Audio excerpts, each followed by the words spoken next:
PoK में लगातार तीसरे दिन गोलियां चली, बमों की बौछार हुई और साथ ही नारे लगे मुनीर के खिलाफ, पाकिस्तान की आर्मी के खिलाफ, शहबाज शरीफ के खिलाफ। और पिछले अगर 48 घंटों की बात करें तो 40 से ज़्यादा निहत्थे प्रदर्शनकारियों पर, पीओके के बाशिंदों पर गोलियां चलाई गई, उन्हें मौत के घाट उतार दिया गया और 100 से ज़्यादा लोग घायल हो गए हैं। पीओके में हालात बद से बदतर होते जा रहे हैं। पीओके मुनीर के हाथ से निकल रहा है और मुनीर को समझ नहीं आ रहा करे तो क्या करे। नमस्कार, आप देख रहे हैं इंडिया टीवी का डिजिटल प्लेटफॉर्म। मैं हूं पिनाज त्यागी अपने शो पिनाज का पंच के साथ और हम बात करेंगे पीओके के मौजूदा हालातों के बारे में जो लगातार बद से बदतर होते जा रहे हैं। पाकिस्तान में एक तरह से जो लड़ाई शुरू हुई थी पीओके की, आटा, बिजली, मिनरल्स, रिसोर्सेज, इन तमाम मुद्दे थे और उसमें अगर जो सबसे प्रमुख मुद्दा था, जिस तरह से कठपुतली सरकार वहाँ पीओके में बैठा दी जाती है, सीटें जो खाली छोड़ी जाती हैं उस पर अपने डमी कैंडिडेट्स बैठा दिए जाते हैं, तो आवाम ने तय किया कि हम बॉयकॉट करेंगे। ना आप हमें इंफ्रास्ट्रक्चर दे रहे हो, ना आप हमें सुविधाएं दे रहे हो, ना आप हमारी जो मांगे हैं, हर बार जब हम प्रोटेस्ट करते हैं आप हमें झुंझुना पकड़ाते हो कि हाँ मांगे मान ली जाएंगी, और ऐसा करते नहीं हो और आपकी दमनकारी नीतियाँ जो हैं वो चलती रहती हैं। और जब हम पीओके के उस पार देखते हैं तो किस तरह से जो आपके अलहदा जो पूरा का पूरा कश्मीर का हिस्सा है, तो वहाँ पर आप देखिए कि किस तरह से फल फूल रहा है, इंफ्रास्ट्रक्चर बन रहा है, नौकरियाँ आ रही हैं, रोज़गार आ रहे हैं, डेवलपमेंट हो रहा है, बिजली, 4G, 5G, ये तमाम तकनीक जो है वहाँ पर सामने आ रही है। तो आवाम जो है वो काफ़ी ज़्यादा गुस्से में है और वो कह रहा है कि हमें अब पाकिस्तान से आज़ादी चाहिए किसी भी कीमत। वो कह रहे हैं कि हम गोली खाएंगे, हम शहीद हो जाएंगे, लेकिन पाकिस्तान से आज़ाद होकर रहेंगे। और इसी को लेकर आपको बता दें कि वहाँ पे जॉइंट आवामी एक्शन कमेटी जो है वो लगातार चुनावों को लेकर सुरक्षा बलों से, पाकिस्तान की आर्मी से लगातार संघर्ष कर रही है और एक पूरा का पूरा मार्च जो है, उन्होंने कहा था कि अल्टीमेटम दिया था कि अगर इस तारीख तक आपने हमारी मांगे नहीं मानी तो हम मुजफ्फराबाद की तरफ कूच करेंगे। और वही कूच इस वक्त मुजफ्फराबाद की तरफ करने की पूरी कोशिश हो रही है। मुनीर को डर है कि वहाँ की जो उसकी कठपुतली सरकार है, जो असेंबली है, एक डमी जो सीधे सीधे इस्लामाबाद के इशारे पर चलती है, कहीं उस पर कब्जा करके सीधे सीधे अपनी आज़ादी की घोषणा ना कर दे। पाकिस्तान के हाथ से जो पूरी की पूरी राजनीति चलती है पाकिस्तान की, पीओके को लेकर हिंदुस्तान पहले ही कह चुका है कि हमारा अभिन्न अंग है। अब बात कश्मीर तो छोड़ ही दीजिए, उसकी तरफ तो आंखें मत उठाइए, बात जो होगी वो पाकिस्तान ऑक्यूपाइड जम्मू कश्मीर पर होगी। तो हिंदुस्तान ने भी अपना स्टैंड क्लियर किया हुआ है। तो पाकिस्तान को डर सता रहा है कि ऑपरेशन सिंदूर अभी पॉज पर है।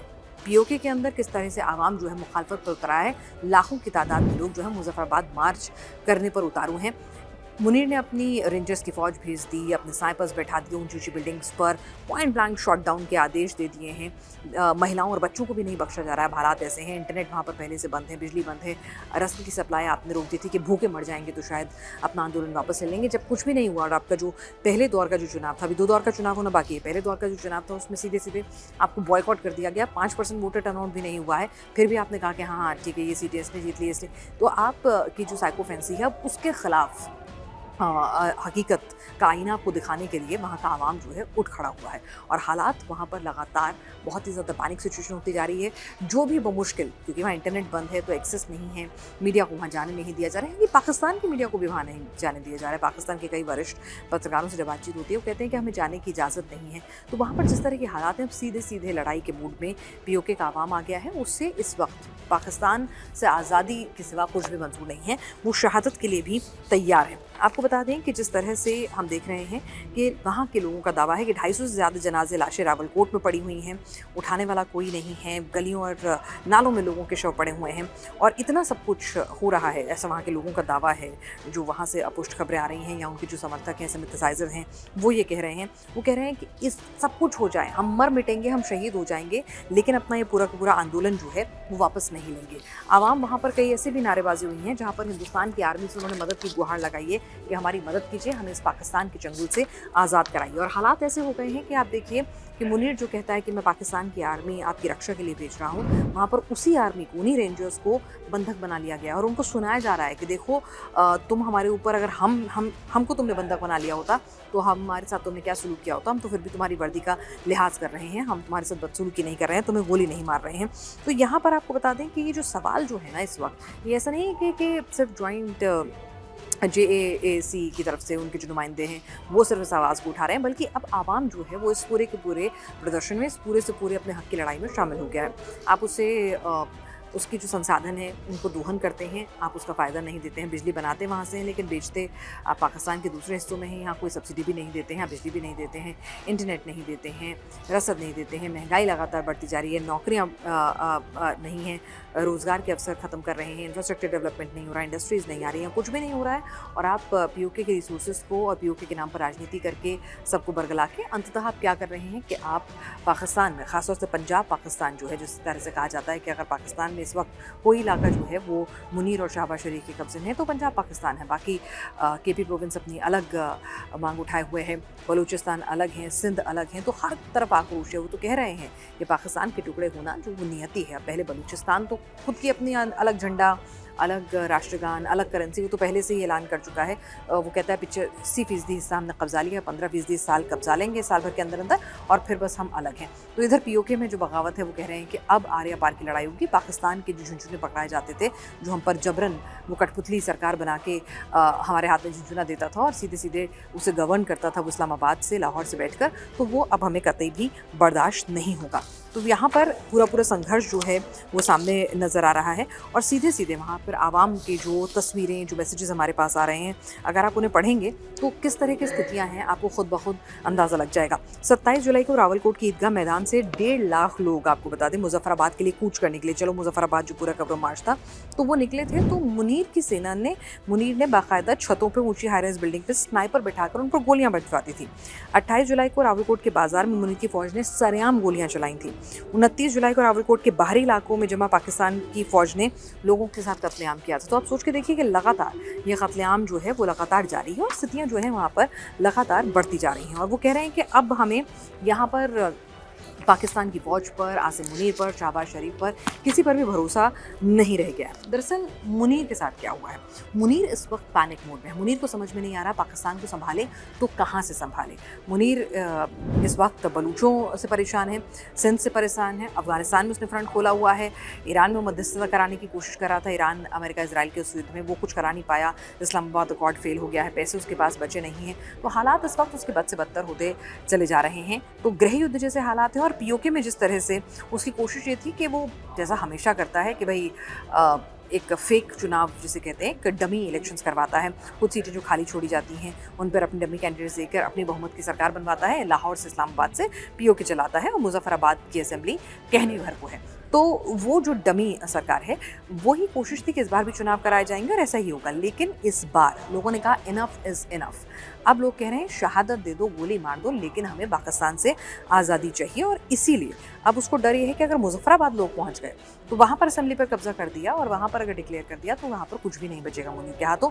वैसे ही मुनीर और शरीफ जो हैं पीओके में कदम नहीं रख सकते हैं, इतना उनके खिलाफ रोष है। वहाँ पे बैरिकेडिंग लगाकर, यहाँ तक कि वहाँ पर रेंजर्स जो सेना है उसको भी नहीं आने से रोका जा रहा है। तो ये स्थितियाँ जो हैं वो वहाँ पर इस वक्त पीओके में बनी हुई हैं। और यहाँ तक कि आपको बता दें कि वो लोग जो कभी इसी, देखिए कहते हैं ना वक्त का, समय का चक्र बहुत बुरा होता है, वो लोग जो कभी इसी पाकिस्तान की सेना से ताल्लुक़ रखते थे, एसएसजी कमांडो थे और वो पीओके में आतंकियों को हिंदुस्तान के खिलाफ ट्रेन किया करते थे, अब उनको ही नहीं बख्शा जा रहा है। वहाँ पर भी उसको भी डराया धमकाया जा रहा है कि इस आंदोलन के साथ शरीक नहीं होना है। तो इस तरह की हालात हैं, किसी को भी नहीं बख्शा जा रहा है और नाम राग जो लापा जाता है। आप तो जानते हैं कि कुछ भी हो पाकिस्तान में तो उनके पास सबसे आसान तरीका होता है कि हिंदुस्तान को लेबल कर दो, रॉ का नाम ले दो, कह दो। वो कह रहे हैं कि भाई एक आदमी, 2 आदमी, 3 आदमी रॉ के एजेंट हो सकते हैं, लेकिन क्या पूरा का पूरा पीओके, पूरा का पूरा आवाम अगर आपके खिलाफ है, मुखालफत कर रहा है, तो क्या सब रॉ के एजेंट हो जाएंगे?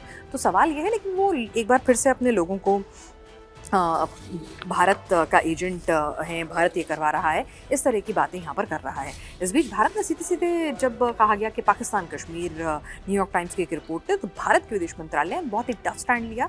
वहाँ पर भी जो हमारी एम्बेसी है उन्होंने भी अपना टफ स्टैंड लेते हुए कहा कि कोई पाकिस्तानी कश्मीर नहीं है, पाक ऑक्यूपाइड जम्मू कश्मीर है, यानी कि पाकिस्तान ने कब्जा कर रखा है, अवैध रूप से है, तो वो भारत का अभिन्न हिस्सा। तो भारत ने अपना इंटरनेशनल स्टैंड भी क्लियर कर दिया है।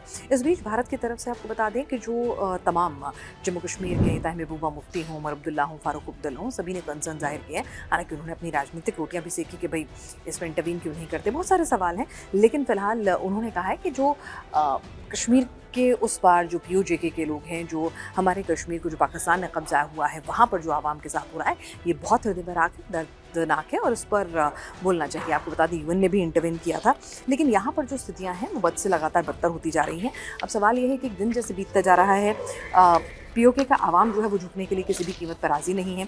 वो कह रहा है एक राउंड के आपने कैसे तैसे जो अपने इलेक्शंस करवा दिए हैं, ये हमें बिल्कुल भी वाजिब नहीं लगते हैं।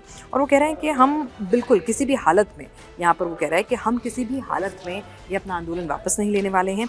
हम लगातार कूच करेंगे सीधे सीधे मुजफ्फराबाद की तरफ, और वहाँ पर वो कह रहा है कि हम लगातार वहाँ पर हम कूच करके अपने लिए आज़ादी लेके रहेंगे। लेकिन इस बीच आपको ये भी बता दें कि लगातार जो 12 सबसे ज़्यादा जो कंसर्न का इशू क्या है, JAAC जो कार्यकर्ताओं का संगठनों का एक समूह है एक तरह से, तो उसमें 2 महीने से POK की तथाकथित विधानसभा की 12 विवादित जो सीटें हैं उनको लेकर पूरा का पूरा प्रदर्शन कर रहा था। और क्योंकि लगातार ये वो सीटें हैं, कहा जाता था कि सैन्य प्रतिष्ठान इन सीटों का इस्तेमाल अपनी पसंद के व्यक्ति को, यानी कि अपनी पसंद के, वो पपेट गवर्नमेंट की जो बात है उसको प्रधानमंत्री बनाने के लिए करते थे। तो इस सीटों का जो चुनाव है, चुनाव का बहिष्कार है, जो पूरा का पूरा मुद्दा है उन सीटों को लेकर है। तो वहाँ पर वो कह रहे हैं कि आप हमें अपना नेता भी अपनी मर्जी से नहीं चुनने देते हैं, आप हमारे संसाधनों का दोहन करते हैं, आप हमारा सिर्फ, जिसे कहते हैं ना, सिर्फ इस्तेमाल कर रहे हैं और हमारे साथ किस तरह का हरकतें कर रहे हैं। आपको ये भी बता दें कि लगातार भारत भी इस पर वेट एंड वॉच की स्थिति बनाए हुए है और भारत की तरफ से भी कहा गया है कि भारत का इस मुद्दे पर रुख जो है, विदेश मंत्रालय के प्रवक्ता रणधीर जायसवाल ने मंगलवार को कहा था। आपको बता दें कि इस मुद्दे पर भारत का रुख स्पष्ट है, एक जैसा और सर्वविदित है। पूरा जम्मू कश्मीर और लद्दाख केंद्र शासित प्रदेश, जिसमें पाकिस्तान के अवैध और जबरन कब्जे वाले क्षेत्र भी शामिल हैं, वो भारत के अभिन्न और अविभाज्य अंग हैं। तो ये हमारा बिल्कुल स्टैंड क्लियर है कि वो हमारा है, आपने कब्जाया हुआ है, जब हमारा मन होगा हम वापस ले लेंगे। कई लोगों का ये भी कहना है कि भाई इतना वहाँ पे अपना अनरेस्ट है, बॉयल है, तो ये क्या सही समय है? हालांकि उसको लेकर कूटनीतिक, सामरिक तमाम रणनीतियाँ जो हैं वो बनेंगी, वो अपना चीज़ें होंगी। लेकिन फिलहाल इतना तय है कि जो POK में हो रहा है, जिस तरह से ह्यूमन राइट्स का वायलेशन हो रहा है, जिस तरह से POK के लोगों का शोषण हो रहा है, उनके मानवाधिकारों का हनन हो रहा है, जिस तरह से मुनीर की सेना उन्हें दुश्मन से भी बदतर ट्रीट कर रही है, उनको पॉइंट ब्लैंक गोलियां मारी जा रही हैं निहत्थे प्रदर्शनकारियों पर, कि कैसे तैसे बस वहाँ पर अपने पसंद की सरकार बना दी जाए और इन लोगों का दोहन जो है वो चलता ही रहे, कैसे इनका आंदोलन दमन किया जाए। तो उसको लेकर जिस हद तक मुनीर और शरीफ चले गए हैं, उसको लेकर अब वहाँ के लोगों में और ज़्यादा हेटरेट जो है, जिसे कहते हैं ना, जितना दबा रहे हैं और ज़्यादा उबाल मार रहा है। और लगातार जो ये पूरा का पूरा मुजफ्फराबाद मार्च है, इसको लेकर वो लोग कहीं भी झुकने को तैयार नहीं हैं। तो अब देखते हैं कि आने वाली स्थिति में क्या होता है। क्या मुनीर के हाथ से जिस तरह से लग रहा है, अब POK बिल्कुल आउट ऑफ कंट्रोल हो गया है और ये कूच मुरादाबाद में कब्जा करके ही खत्म होने वाला है। लगातार इस पर नज़र बनी हुई है, हर अपडेट हम आप तक पहुंचाते रहेंगे। फिलहाल पिनास का पंच में आज के लिए बस इतना ही। दीजिए इजाज़त। आप हमारे YouTube चैनल को लाइक और सब्सक्राइब करना बिल्कुल ना भूलें।